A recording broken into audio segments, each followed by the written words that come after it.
Good morning and welcome to another episode of Unscripted and Unchained RPG Review. I am DM Bluddworth, and as you can see by the graphics, today's video is by request. I was asked to take a look at a closer look at outdoor movement in castles and crusades. And when I started looking at that, I was like, well, wait a second, I haven't done a video and haven't gone in any kind of depth on movement in general.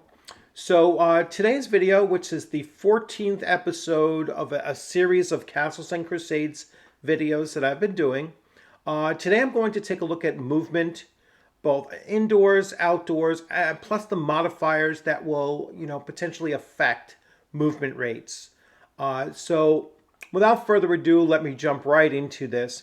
And the first thing that I had to do was I had to take a look at the movement rates based on race, because that's the first step in looking at what the various movement rates are.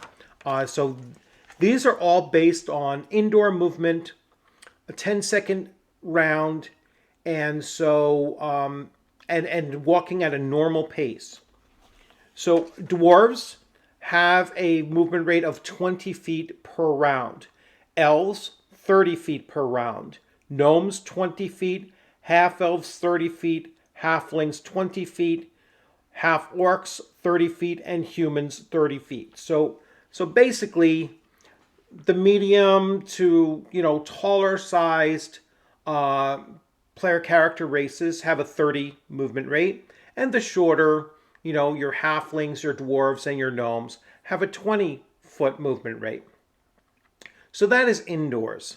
Then the player's handbook on page 229 mentions that number one movement is an abstract. So it's kind of based on, just like a normal pace, all right, whatever that is going to be.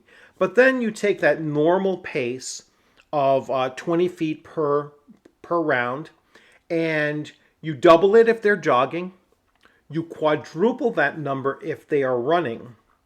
Now, they also add here that movement outdoors equates to movement indoors. For movement outdoors, it should be noted that an average walking pace for an unencumbered person is about 2 miles per hour.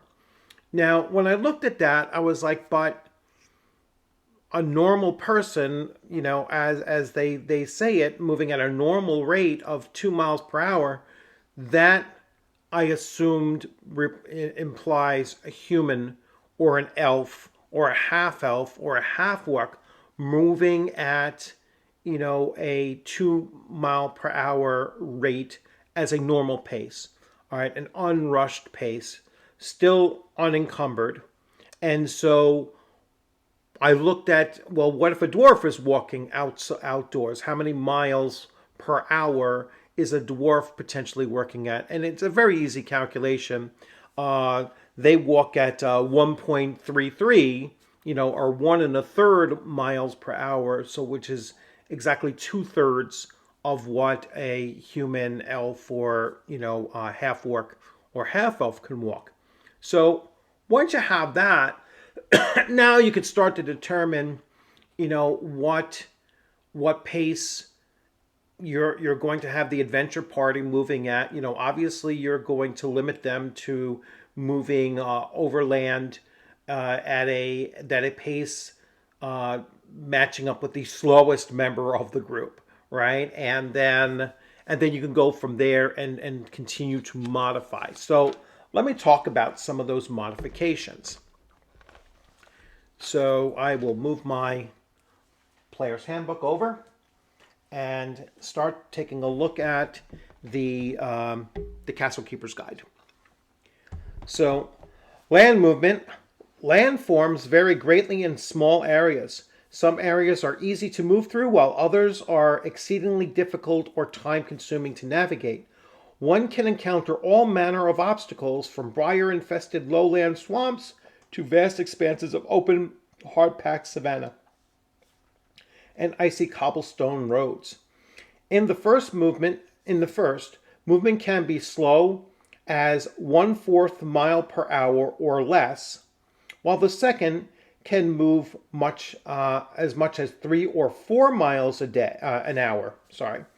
Considering that within 1 mile stretch a person might encounter a lowland swamp, a raging flooded river, a thickly wooded stretch of forest, or an open savanna, determining movement rates becomes an arduous task. So you're going to mentally make these little adjustments along the way. So yeah, in a mixed terrain type of situation, you're not going to say, well, for this half mile, they're walking at this rate with this modifier. And then for the next quarter mile, they're crossing over a river. And so it's going to adjust there. So you can kind of take them holistically and look and say, well, I think for today's journey, they are going to be able to cover this amount of distance, considering those various different obstacles that they might face, and kind of do it like that. And, so not be so meticulous and marking down by the 10 paces how long it's going to take them to travel the next 6 or 8 miles, considering determining modifiers.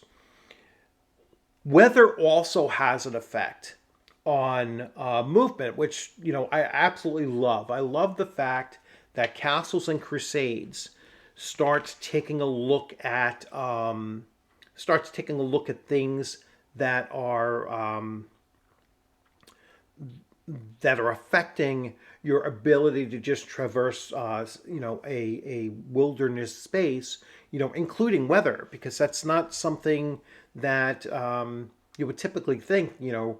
Rain does kind of slow you down, whether it's a torrential rain or not. It's just take it from an army veteran. You kind of slog through rain, and you walk a little bit slower in the rain, and you just when you're traveling and miserable, you travel slower, basically. But anyway, let's look. So they have the movement rates, and actually they put a 30-foot movement rate. Let's see. Let me read this. Determining movement rates. The Castles and Crusades Player's Handbook and the Monster Treasure Book give movement rates for most creatures. Table 5.8, movement rates, shows the common movement rates governing movement in CNC, translating them into average outdoor walking speed. The assumption is that the movement over level ground and along a well-worn trail, path free of obstacles or any other earlier traveled roads. All right, so let's see. So if you have an indoors movement rate of 30, you were going to move at 10 miles per hour, 3.2 kilometers, and a normal would be 16 miles. All right, I guess normal includes like travel per day. This assumes an 8-hour walking day over gentle ground. All right, so that was the last column. So you cover about 16 miles. Now, something with a 20-foot movement rate would be able to cover. Now they have it, all right, to just 8 miles. A movement rate of 20 is just a movement rate of 1 mile per hour. I would actually up that a little bit. Like I said, in my calculation, I figured about 1.3 miles per hour. So they rounded down. I wouldn't have necessarily, I wouldn't do that. I would actually increase it a little bit. So instead of saying 8 miles per hour, it would be 2/3 of 16. I'm going to stress my math, but let's say 12 miles overall for the day. That seems to cut it by about 1/3. So anyway, or maybe 13 miles for the day would be more accurate. So we go on, and now elevation also impacts your movement rate. All right, so there's no elevation. There is rolling, elevations. So like the rolling hills, there's hilly elevation, mountainous elevations, and so the effective rates on those things is, if it is fairly level ground, then it's 75%. Ascending, descending, there's no, for rolling, there is no ascent or descent. But once you get to hilly, then the effective rate on the base rate is 50%. If you're ascending, it's 40% of your normal movement rate. And descending, it is 80% of your overall movement rate. So descending, obviously, you're moving faster because you're going downhill. And then mountainous, the effect is you're going to move 25% of your base rate, 10% if you're climbing, and 50% if you're descending. So you're moving at 50% your normal traveling rate when you're descending. That's assuming that you're being somewhat careful as you're climbing down. So we have that impact as well. We go to obstacles and the types of obstacles. So obstacles include like brush, and then it goes into the density of that brush or any kind of an obstacle density. So you have slight density, you have overgrown, and you have thick density. No density at all of undergrowth will have no effect on your movement rate. Slight density will give you a 75% of your movement rate. Overgrown density, half of your movement rate. And very thick density is 25% of your movement rate. So again, you can get into the weeds, no pun intended, with, adjusting these movement rates, continuously every time they move from one terrain feature to another, as they're traveling through an area. You could certainly do that.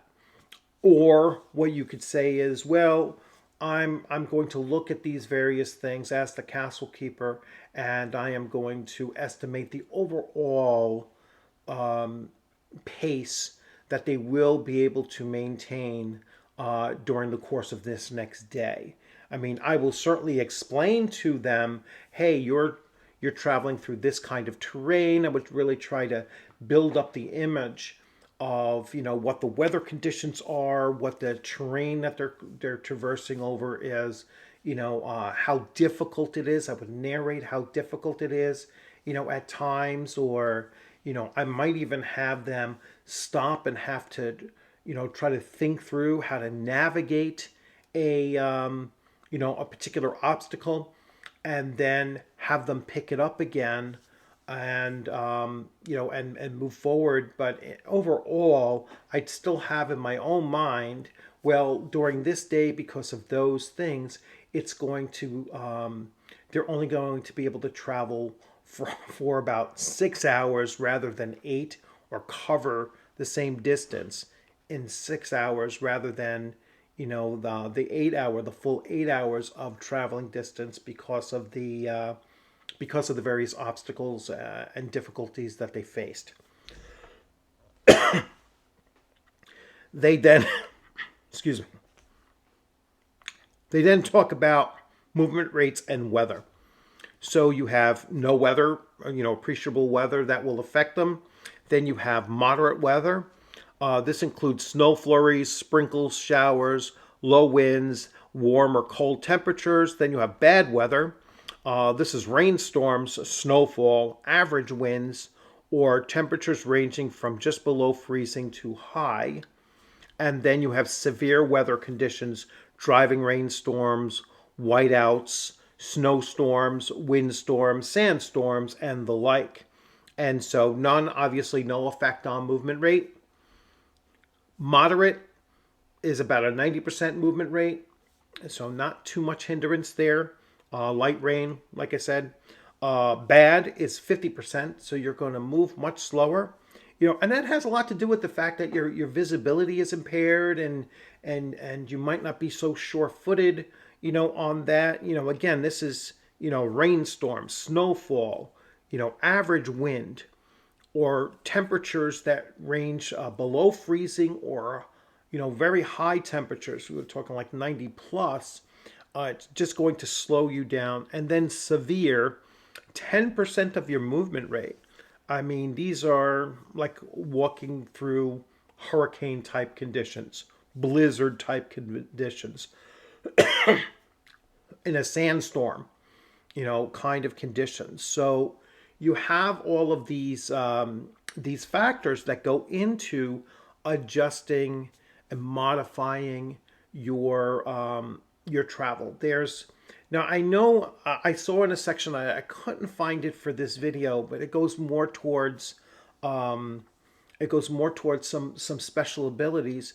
But there are modifiers to, and speeds of climb rate, that is, embedded in the climbing skill, and adjustments for that as well, which again is another really important thing, especially if you're going to make a climb, a a segment in your narrative that you're doing. It's a situation, it's a major obstacle that they might have to face, so it becomes a scenario, is just getting past this particular obstacle. So anyway, I hope that helps in kind of, explaining how the movement rate in Castles and Crusades is done. Much of it is just, at your own discretion as a castle keeper. You don't have to dig into the minutia of, figuring out, every quarter mile, if there's multiple changes in terrain type or conditions that they're going in. I would just kind of get an overall sense of, this 8 hour block, what are they actually facing, and how much time, or distance will they be able to cover during that 8 hour traveling block, rather than, going through and looking at every single nuance of terrain that they're covering along the way. But certainly describe it as they're going through. I mean, this is part of the exploration pillar of role playing games. Is it's important to give the players the sense that their characters are traveling long distances and going through different biomes, and experiencing different kinds of terrain and obstacles, and it just allows you to immerse them, and for them to feel that immersiveness of actually adventuring when they are going out there, and experiencing the outdoors, or they're experiencing a dungeon crawl, and really seeing the effects that it has on their movement, in some cases on their visibility, and so on. So by all means, I would recommend you applying some of this to when you're running an adventure, just to, like I said, to give them that sense of, this is a big, big world out there. It's a very diverse world out there, and traveling these distances, and just tackling some of these terrain features, something that the common person, in a fantasy world setting, the common farmer, or the common peasant, or the common street urchin isn't climbing mountains. They're not delving deep into swamplands. They're not doing these things that by choice and profession adventurers are doing. So you want to give your players, through their characters, that sense of this is a huge world that they're immersed in, and and that's what gives it that living and breathing feel to it, is by them experiencing the effects of outdoor travel and such. So once again, I hope that answered your questions. I hope you liked this video. If you did, please give it a thumbs up. Share it around. I often forget to say share the videos. If you hadn't subscribed, please consider subscribing. The more the videos get exposure out there, the more people that come in, the more requests that they can make, and I think it serves all of us within the tabletop hobby, to hear different ideas or questions and to see different responses. So, by all means, leave your questions and comments in there. I try to address them as quickly as I can. I have a couple of videos coming up over these next couple of days. At least one walkthrough that I'm going to do with a game that a friend shared with me, or some game materials that a friend shared with me, and then I have a big interview coming up, and I still have to do the write-up for it, but I have a big interview coming up at 10:30 on Friday, Friday morning, 10:30. Really looking forward to that, and I'm just piecing together the announcement, and that will be on StreamYards, on Facebook, on YouTube, and directly broadcast to Twitter as well. And I'm working on setting up a Rumble account, and I'm going to start to put things over there as well. So once that's in place, that's kind of like a backup for YouTube. Once that's in place as well, I'll start asking you to go over there. Once I have 100 subscribers, I believe, over on Rumble, that will unlock my ability to do live streams directly to Rumble, as I'm still, sending them to Facebook, to YouTube, and to Twitter as well. So thanks for joining. Have a great afternoon. Take care.